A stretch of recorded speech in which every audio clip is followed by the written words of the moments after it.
The views, information, and opinions expressed during the following program are solely those of the individuals involved and do not necessarily represent the views of Access Communications, its representatives, or its employees. Welcome to Planting Seeds, Philanthropy in Saskatchewan, a show where we aim to connect you to the donors and charities making an impact across the prairies. I'm your host, Victor Roman Morrow, with the South Saskatchewan Community Foundation. I hope you enjoy the show.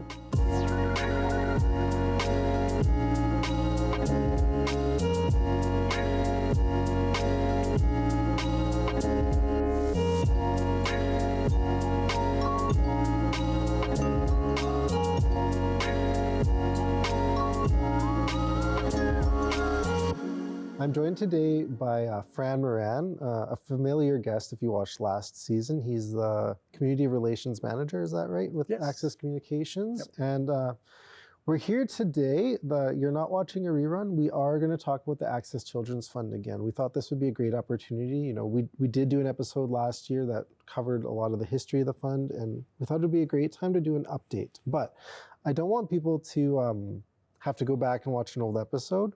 So I want to kind of start, let's do a bit of a recap quickly. Like, what is the Children's Fund? What does it do? What's its purpose? Yeah, of course.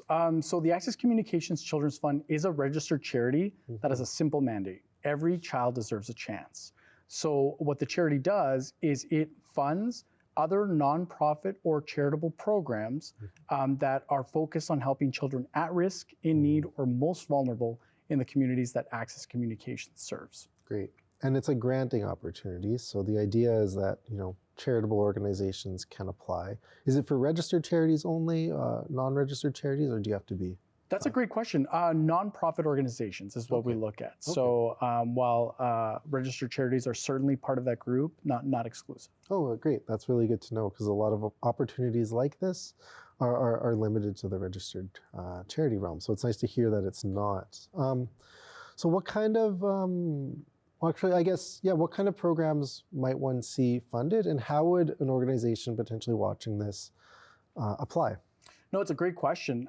So applications are done through our website. It's myaccess.ca/children's fund. Mm-hmm. In terms of the programs we're funding, we're really looking at three key focus areas. The first is health and wellness. Mm-hmm. So programs that look after well-being, nutrition, food security, that sort. The second would be education and literacy. Mm-hmm. As you know, literacy is a huge component of just any metric when it comes to societal benefit. It keeps people from abandoning high school or not finishing their education, and it honestly just opens up opportunities for young people. And then the third, and this may have shifted slightly over the last year and a half, is social inclusion. Mm-hmm. So it's the idea of focusing on programs that celebrate diversity, and just enrich the fabric of our community here in Saskatchewan, which is really growing more and more diverse year by year. Oh, that's great. And yeah, that social inclusion piece is really key, because there are a lot of unique needs that, there isn't a blanket one size fits all, especially for people coming with the, different cultures, different foods, different traditions, things like that. So that's great to hear. Is there kind of like a window of when people can apply, or is that window always open? No, that's a great question. So our applications are more or less quarterly. Okay. So we'll have a application deadline approximately every 3 months. Okay. At that point, applications are rounded up, reviewed, and approved by our board. Great. More or less at any time an application can come in, and they'll be within about 3 months of being notified whether it's approved or not. Great. And I know just before we started this, you kind of had some exciting news, and I think it would be a good time to talk about it. As you mentioned very briefly that last year was, 2023, I'm assuming, was the biggest year in the fund's history. Is that correct? That's exactly right. So 2023 as a fiscal year, and our charity's year runs from January 1st to December 31st, was the single largest year in the charity's history. The total number is 87 organizations receiving north of $815,000. Oh, wow. That's spread across 30 different communities in Saskatchewan, and some incredible programs. But I know the next question will be why, and the answer it very much is COVID. Mm-hmm. So over the first couple years of the pandemic, our primary fundraising initiative, the Access Children's Fund TV Bingo, Mm-hmm. saw kind of unprecedented popularity, Mm-hmm. over triple card sales that we normally saw. People were at home. Yeah. Hey, let's play some bingo. Yeah. While simultaneously, the programs that would normally be applying for Children's Fund funding Mm-hmm. were not able to operate. They were Mm-hmm. shutting down Mm-hmm. due to restrictions, due to limitations in their delivery of the programs. Mm-hmm. So while we were raising more money than we've ever raised, we saw a valley in terms of the number of applications that were coming in. Yeah, yeah. And, as a registered charity, we're regulated by SLGA, Yeah. and they understood this, Mhm. and they granted an extension, and then another Mhm. extension. And as we waited to see what would happen, now that things have opened up and that programs are up and running again, 2023 was the year where they said, okay, guys, it is time to give away this Yeah. money. It's part of our licensing for a program like TV Bingo is we have to give away that money Yeah. to organizations. And that resulted in basically like a 3-year rollover of money that Oh, needed to wow. go out in 1 year. So the phenomenal team that looks after application solicitation and allocation review got to work and started talking to a lot more organizations than we ever have. And Mhm. the end result was the biggest year in our charity's history. Like I said, $815,000 given away in 2023 to 87 organizations. That's pretty incredible.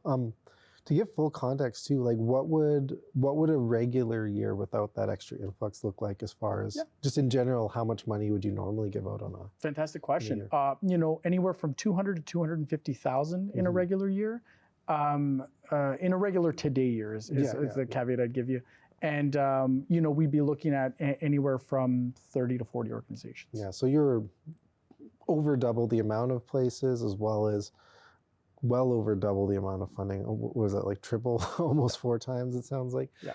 That's really, really great. So I guess with that, because that's a lot of applications to give out. And I deal with this in my everyday work. So I know, for example, there's a process at the community foundation where we might get 80 applications and we only have room to fund about 30.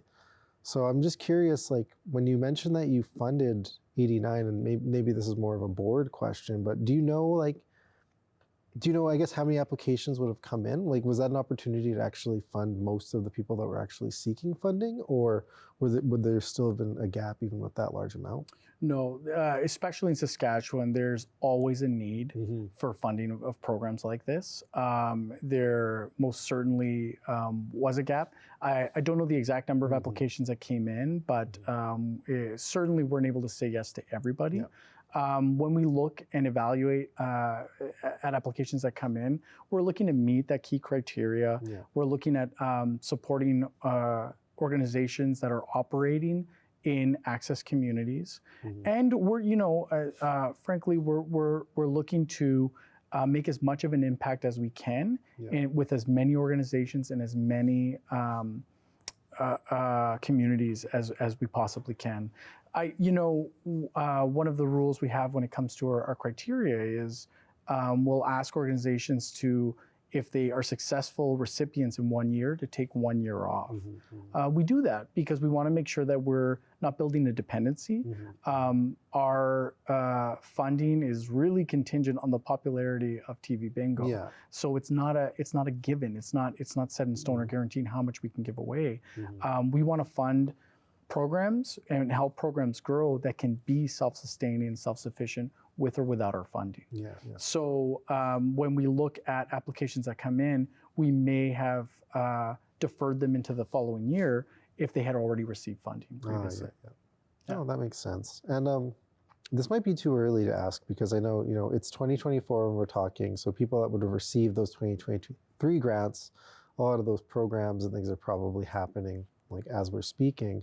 But do you have any kind of stories, if not even from 2023, from past years of, I think the one thing is like, these numbers are big and that's great, but it's really hard, I think, to be really tangible. When you hear 89 organizations, almost $1 million or just over $800,000, is like, what does that really mean on that like individual level? Do you have any stories of, some of the organizations you've worked with and the impact that this has made on kids? No, I do. Part of the challenge this past year has been showcasing this number of recipients. It's the best problem to have. A lot of money to give out and a lot of worthy recipients to showcase. And so part of what I do as a community relations manager here at Access is I look after the spotlighting, the showcasing of our charity. And I firmly believe the story of our charity is really told through the recipients and the impact that they're able to make. As part of my role, I don't have to, we rely on the board, the phenomenal board and volunteer allocations committee to make some of the tough decisions.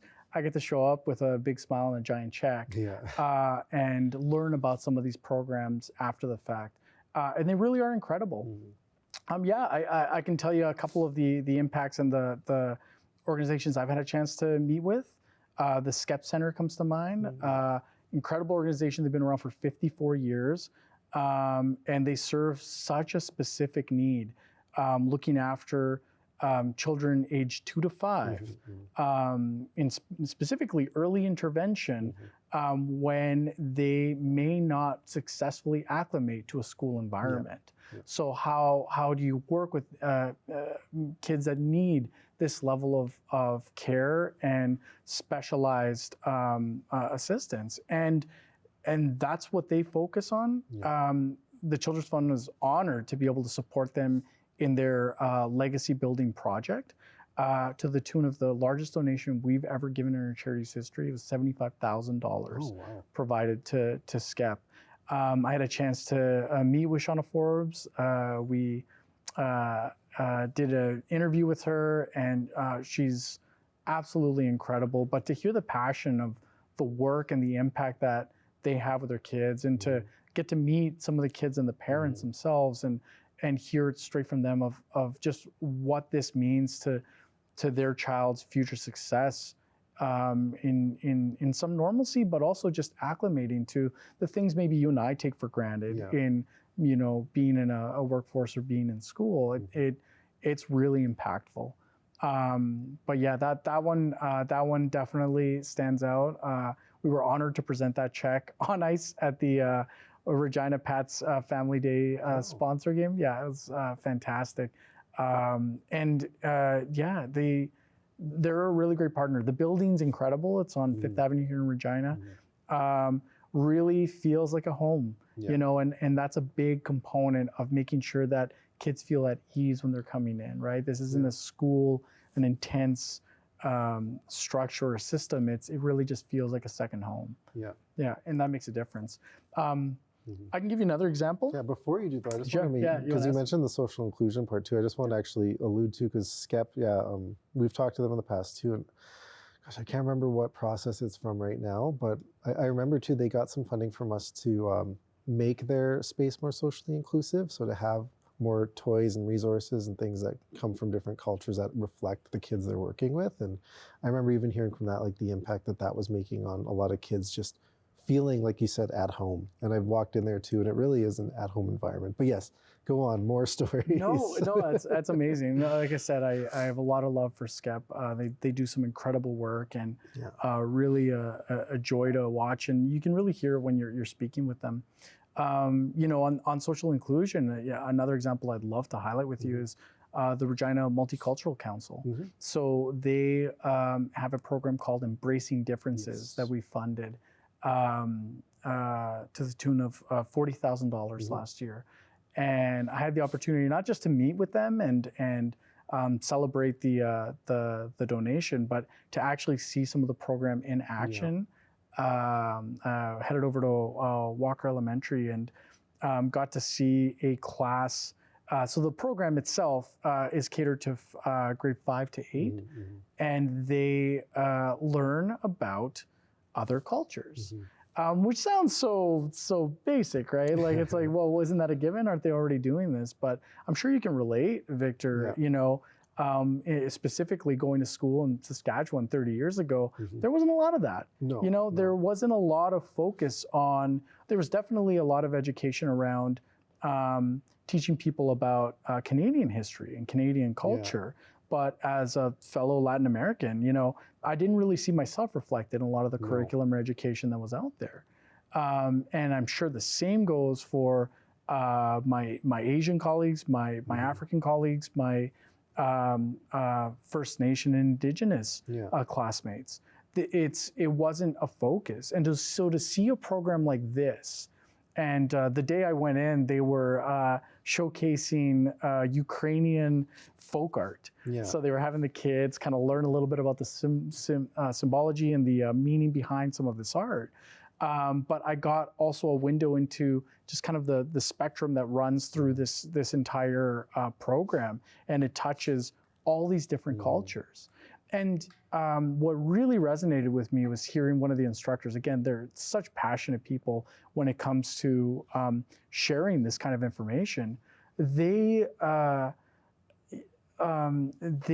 really zeroed in on the idea, or what they see in terms of the kids feeling proud of the things that make them different, instead of, you know, feeling insecure or ashamed about it.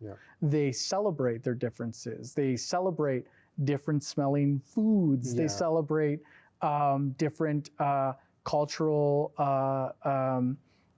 outfits and just having that embedded in kids at such a young age, that's going to create a much richer tapestry in this province, but it's going to create a lot more understanding and less resistance to celebrating each other's cultures. You know, we've taken strides in doing that with things like the Mosaic Festival, with even in a workplace, looking at celebrating different holidays and celebrations, but it starts at these ages. It starts in grade 5 and grade 8, and I'm a huge fan of that program. And having seen it live, I was really it really resonated with me. Are you familiar with them? Yes. As a matter of fact, that's another program that has been funded through the South Sask Community Foundation. Last year, they received funding through our Truth and Reconciliation Fund that allowed them to make sure that Indigenous culture was covered in that programming too. So familiar with it, and you've done a really incredible job summing it up. And I just thought, because, as you mentioned, like our Latin American backgrounds, I don't know if the audience knows, like my family, I'm a first generation Canadian, my family migrated from Chile. And just to kind of maybe give a personal touch to, I think, highlight this, as you mentioned, like that cultural inclusion, especially, back in the 90s, it wasn't really there. And I remember being a kid in school, and my name is Victor. My dad, I found out later, gave me that name because it was easy to pronounce in English, because I was born here. And same with my brother, David. And I remember, sometimes when conversations around like names of my family members or things like that would come up, like I'd kind of shut down. I'd be embarrassed because, like, as a kid, I didn't want to stand out. I didn't want to be different. So even just simple things like that, like I didn't learn Spanish because I didn't want to be different. I refused to as a child because I didn't want to be different. And now when you see in the schools that there's programming like this, there's more of an effort to make sure that kids from all walks of life feel more comfortable. You do see a lot more of that embracing those differences and wanting to be involved in that. And my hope is that, the generation after me doesn't have that regret of like, I wish I would have been more involved and proud of my background when I was a kid. And a program like that is huge for not just the children experiencing maybe those feelings, but also for just their friends around them to maybe have more of like an interesting conversation about like, oh, like what is like that food, isn't that food that your family has, and like, you know, whatever it is, like start that positive conversation in a way that people just feel like, oh, it's fine that we're different. It's welcome. Yeah. Right. You're not giving your audience enough credit. They've already looked me up on LinkedIn. But I was born in El Salvador. Yeah. But I moved here at a very, very young age. I was a year old. And by here, I mean Regina, Saskatchewan. Yeah. So I really did grow up here. I've you know, but at the same time, those cultural differences were always evident, right? I very much grew up in an immigrant household. I very much, you know, maybe my memory's foggy around it, but we were absolutely raised by Regina Open Door Society until my parents were able to get on their feet and be stable. Left a very dangerous situation in El Salvador amidst the Civil War. So that's already a lot of trauma and experience and things that people have to find resiliency to persevere. But not really me, right? I grew up here. I just, you know, enjoyed the phenomenal Regina Catholic school system and got acclimated. But what you're saying still resonates because it's true. You don't want to stand out, or you don't want to, you know, especially growing up, there weren't these avenues to celebrate your differences and showcase the things that make you unique and special. And what programs like Embracing Differences do is they make it an open conversation, like you said. They make it something that once the classroom session is done, kids are more interested in, more welcoming of it. And you know, I you know, in one breath, I think kids have it harder than they ever had with just the hyper focus on social media and your online persona and immediate access to information. It's really, really difficult. And on the other hand, I think they're growing up in the most inclusive environment that's ever existed. So there's progress happening there, and people are more open-minded, and they're growing out of these outdated notions of what's normal or what's you know, default. I think we celebrate that significantly more today. I see it personally when I see elementary schools or high schools doing things like blanket exercises. Completely foreign concept to me when I was growing up. So that progress can't be. No, it's definitely something that we have to continue working on, but it needs to be celebrated as well. And so it's a fantastic program. I'll give you a third example because I love threes. In North Battleford, we also funded the Brady Elementary School sensory room.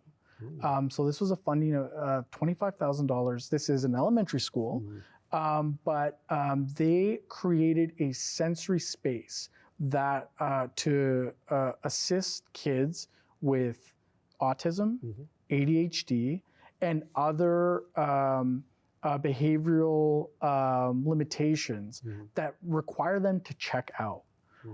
You know, as kids, you aren't equipped with that tool set to know, I'm frustrated, or I need a minute, I need to take a break. And you know, and I'd say not all adults do either. But it's just a new approach to wellness and a new approach to looking at how can we, instead of making people feel like they're the problem, serve them and come out and create safe spaces for kids. You know, instead of making them the cause of the issue or the failing in their education. Why are we not empowering them to be better and giving them the schools and the tools and the skill sets that they need to succeed? So that room is almost complete now. They're very, very excited about it, and we're excited to showcase it as well. It's North Battleford's a fantastic city, but we Brady Elementary specifically came in with an amazing idea, and I hope it's something that people take note of and ask of from their local schools. Yeah, that's such a cool idea, especially just knowing, you know, how the needs of schools are becoming more and more complex, just, you know, for many reasons, population growth, as you mentioned, just like the changes of the way technology even works in our society, things like that. So it's really neat to hear those different approaches just to make sure, as you mentioned, a priority of the fund, like that kids aren't left behind and that kids have ways to thrive. So it's great to see that. Yeah, what's the point of learning about mental health and putting all this effort and resource into understanding limitations of some of the people in society if we're not also going to make the steps to accommodate and support them, right? And I think this is an example of a program that's doing just that. Yeah, no, that's great. Well, it's fantastic to hear. As you mentioned, was it 89 projects? 87 specific. 87 projects. We're so close to 90. So close to 90. 87 projects in 2023, a record year. Yep. If anything, maybe the call to action is go play as much TV bingo as you'd like, and help this fund grow and have a good time while doing it. I know I have some colleagues that play TV bingo all the time, so they're always happy to see the results of the Children Fund as well, and it makes you feel like you're putting your effort and your fund into something that's actually meaningful as well. So, which is kind of unique, I think, when you think about that tuning into that program has that direct response as well. Yeah, as our former CEO loves to say, there's just one silver bullet left in fundraising, and it's charitable gaming. Yeah. And TV bingo is exactly that. Part of my job is to connect the dots for our TV bingo audience. It's a fun game. It's bingo. It's licensed for a reason, but it also is in support of a really great cause.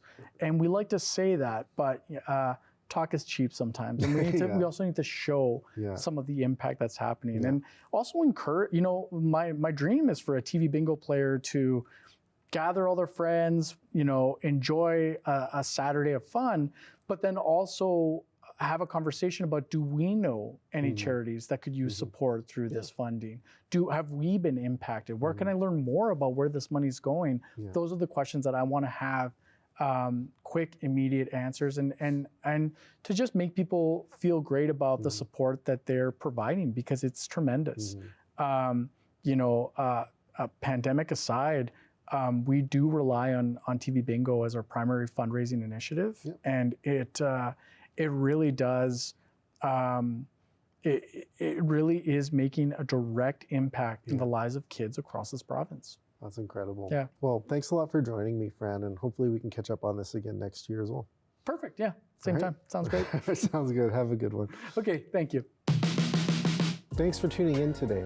If you want to learn more about how you can make an impact in your own community, visit us online at sscf.ca or look up South Saskatchewan Community Foundation on social media on Facebook, LinkedIn, Instagram, or YouTube.